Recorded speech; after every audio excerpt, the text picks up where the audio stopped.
ایک بات بتاؤ، یہ واقعہ کتابوں میں بارہا لکھا، زندگی میں بارہا موجود ہے.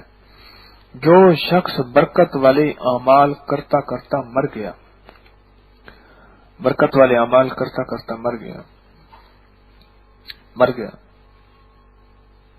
اور اسے برکت وہ نہ ملی جو وہ مانگتا تھا. اللہ بڑا غیور ہے، اللہ بہت غیرت والا ہے. اللہ اس کی نسلوں میں برکتوں کے دروازے کھول کے دکھاتا ہے. اور یہاں تک لکھا ہے کہ بعض کو 6 نسلوں میں برکت ملتی ہے، بعض کو 7 میں ملتی ہے، بعض کی 14 میں اور بعض میں 21 میں، اور بعض کی نسلوں میں برکت کے دروازے اللہ یوں کھولتا ہے کہ اللہ کہتا ہے کہ ان کے لیے برکت کے دروازے قیامت تک کھلے رہیں گے.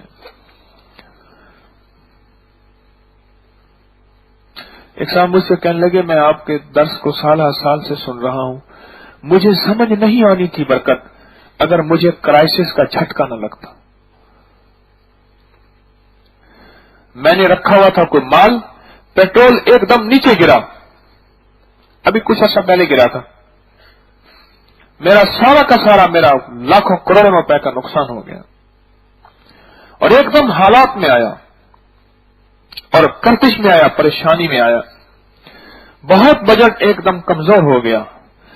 اور وہاں مجھے اب احساس ہوا کہ نہیں، مجھے برکت والے اعمال کرنے چاہیے. کہا کرتا تو پہلے بھی تھا پر کھوکھلا کرتا تھا، ایسا کر رہا ہوں چلو ہو جائے گا. ادھر نظر آتا میرے پاس تو مالی مال ہے، چیزیں ہی چیزیں ہیں، اسبابی اسباب ہیں. ادھر یہ نظر آتا، ادھر یہ آتا کہ اس سے بھی ہوتا ہے. جب سب کچھ چھنا، وہ طارق بن زیاد نے کیا کیا تھا، سمندر کو پار کر کے کشتیاں ساری کٹھی کر کے جلا دی تھی. کہا اب لڑو اندلس، انہیں کہ اب آؤ. ساری کشتیوں کو اکٹھا کر کے آگ لگا دی تھی. تو کہتے نہیں کشتیاں جلا کے آیا ہوں. جب سارے اسباب ختم ہو جائیں پھر وہاں یقین ہوتا ہے مسبب الاسباب کا.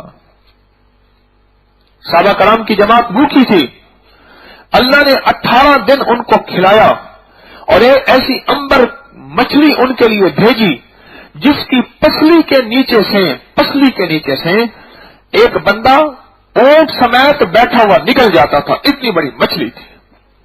اور مدینہ میں بھی وہ مچھلی کا گوشت لائے، اللہ نے کھلایا.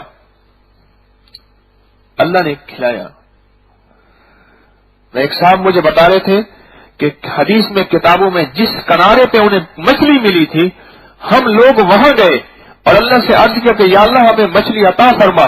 کہا ہمارے پاس ایک پتیلا تھا، اس پتیلے کو ایسے پانی میں ڈالا، بڑی بڑی مچھلیاں اس پتیلے میں آ گئی اور ہم نے اس پتیلے میں مچھلیاں بھر کے کھائیں. بتاؤ پتیلے میں مچھلیوں کا شکار ہوتے ہیں کوئی؟ معلوم ہو برکت ابھی تک وہاں موجود ہے. جگہوں میں برکت ہوتی ہے، ناموں میں برکت ہوتی ہے، چیزوں میں برکت ہوتی ہے، لمحوں میں برکت ہوتی ہے، اوقات میں برکت ہوتی ہے، افراد میں برکت ہوتی ہے، اشخاص میں برکت ہوتی ہے، الفاظ میں برکت ہوتی ہے برکت. اور یہ سچ ہے.